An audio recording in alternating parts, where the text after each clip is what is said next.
If you hear this, you're the selected ones, and it's your choice whether or not to choose me back. It might be a bit strange what I'm doing. Not much talking to people lately. And when it comes to the time I do talk, I always mess things up. I'm not used to explaining anything to anyone. I just don't see how it is so important for a person to explain herself to another person. But yesterday, it was so frustrating. I've learned that relationships suck when we don't communicate. So, I'm here, trying to communicate. It might be a bit hard for me. Well, by a bit, I actually mean very hard for me. But since I've got a chance, why not give it a try, right? I'm here just to tell you my story. A story about me that is not told by other people, but a story about me that will be actually told by me. Margo Roth Spiegelman. Some of you might have known me, since most of the people do. Margo Roth Spiegelman, whose six-syllable name was often spoken in its entirety with a kind of quiet reverence. Margo Roth Spiegelman, whose stories of epic adventures would blow through school like summer storm. You might have heard of a girl who learned how to play a guitar from a random old guy living in a broken-down house in Mississippi. A girl who spent 3 days traveling with a circus. A girl who drank a cup of herbal tea with the millionaires backstage after a concert in St. Louis while they all drank whiskey. And a girl who got into that same concert by lying to the bouncer that she was the bestest girlfriend. Yes, that was all about me. People seem to love talking about my stories. I have so many things to be talked about, I suppose. But wouldn't it be better to know someone from their own mouth? When I was 9, we moved to Orlando, Florida. I was just a kid then and didn't care much. I loved riding my bike around the city and explored the places, just like other kids. But of course, my exploration would definitely be more exciting. I usually went there with Q. Q is my first friend there because we lived next door to each other. So since we were neighbors and had a chance to spend time together very often, we became best friends. I don't think I can find a nerdier friend in my life than you, Q. I was different though. I loved doing adventurous things and fun stuff. It might sound a bit strange, but I feel so good when my heart beats very fast from excitement. And I always bring Q along with me most of the time, even though I knew he didn't really want to. But you know, I just wanted him to have fun like how I did. We spent time together most of the time, until one day, when Q and I were at the park, as usual. Everything was as usual, except for one thing. We saw a dead guy under the oak tree. That image of him, it's still stuck in my head. The body of a guy wearing a gray suit was encircled by blood. That day totally changed me.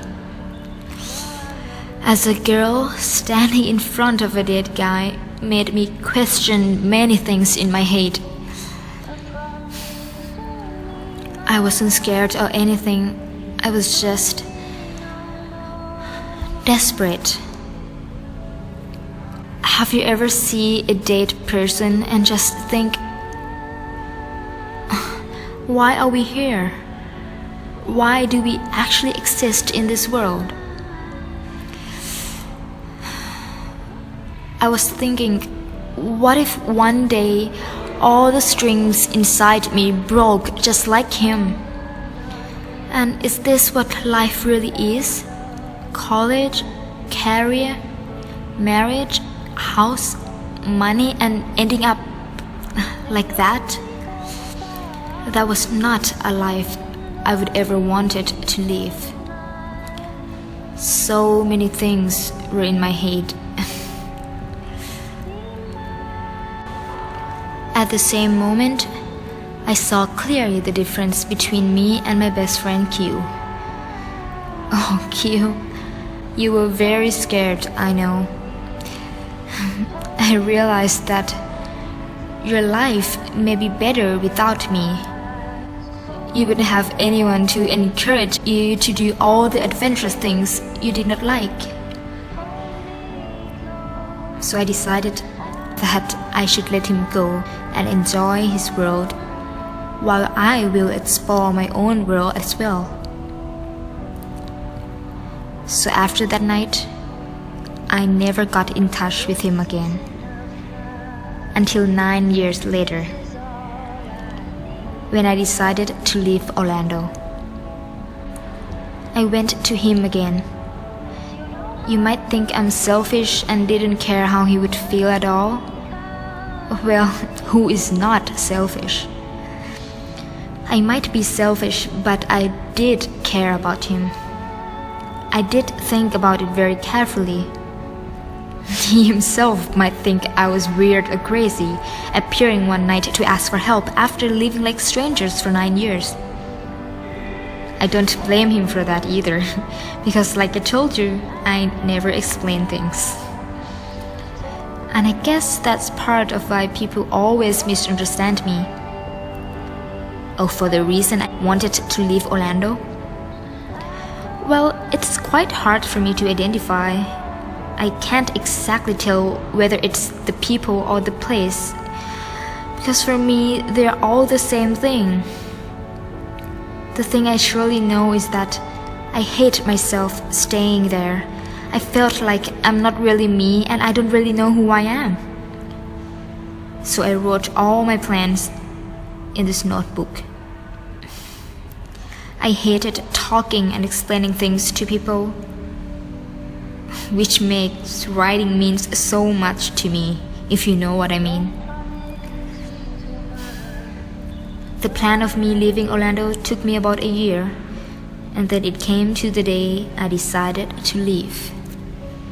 People suck, and graduation means nothing to me. But before I leave, everyone had to know how pissed off I am first. I had to right some wrongs and wrong some rights. So I adapted the plan to take revenge on everyone who wasn't a friend to me like I thought they were. And I decided to do all of those things with Q, since he was my first partner in crime, and I wanted him to be my last as well. How could I leave without saying goodbye to him, right? Well, my saying goodbye was different. I didn't tell him though that I was going to leave the next morning. I still remember he asked, Any felonies? and said, I really don't want to get in trouble. No breaking and entering, Margo. and all of those stuff. It bothered me sometimes, but funny at the same time. I just wanted him to try and make my heroic Quentin comes real. And you know what? He did. He had so much fun that night. It turned out that he wasn't a paperboy like I thought he was. He turned out to be real. I went back home that night and I just missed him. I wanted to hang out and talk to him again. But when you've already decided to leave, you have to leave. What's the point of staying longer, right? I still remember when we were at the top of the SunTrust building in Orlando, and I told him that everything was made of paper. I didn't really mean that. I looked down and thought about how I was made of paper. I was the flimsy, foldable person, not everyone else. The thing about it is that people love the idea of the paper girl, and the worst thing is that I loved it too.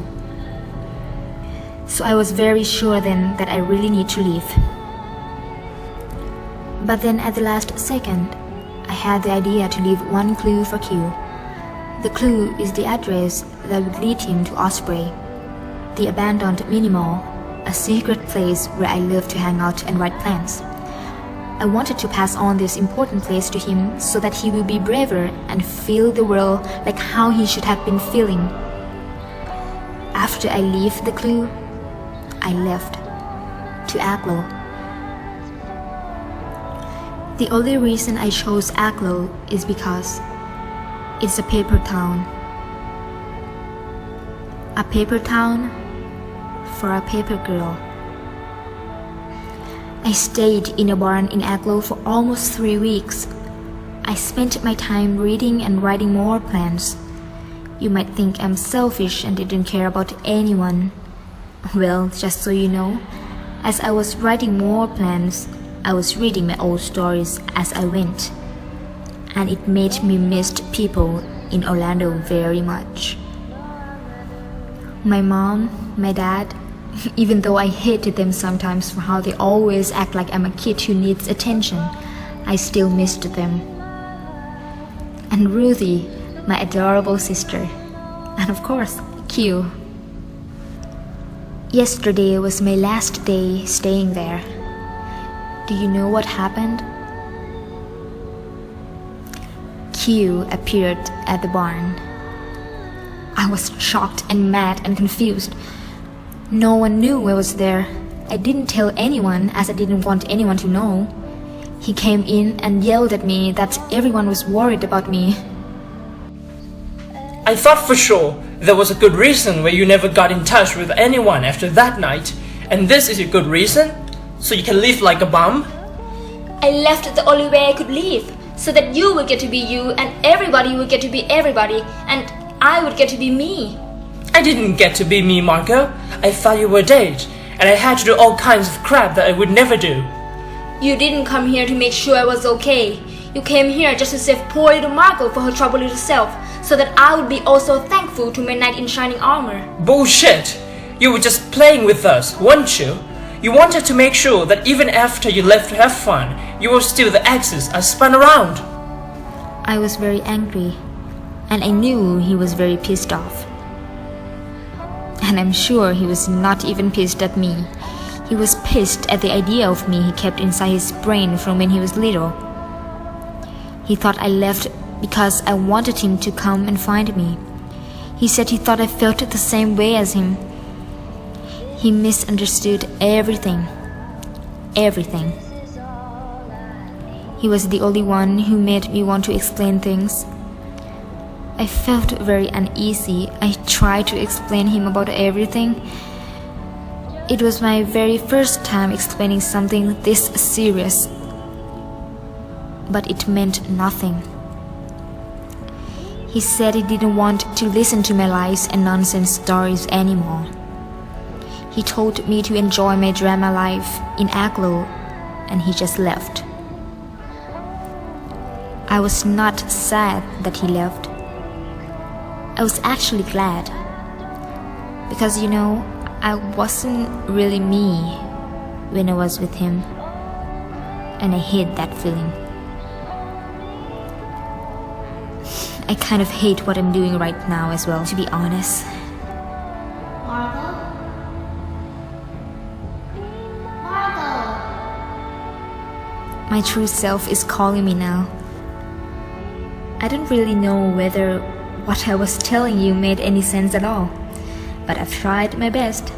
I told my story by my own self already. I wouldn't mind if you judge me now. At least what you know about me comes from my own mouth. Even though I said I hate doing what I had done, I still feel glad that I had done it. I need to go now. Everything was planned in this notebook. But where am I going? It's a secret. Stack 'em while I got 'em. Knock 'em back and drag 'em. Look at me, I stole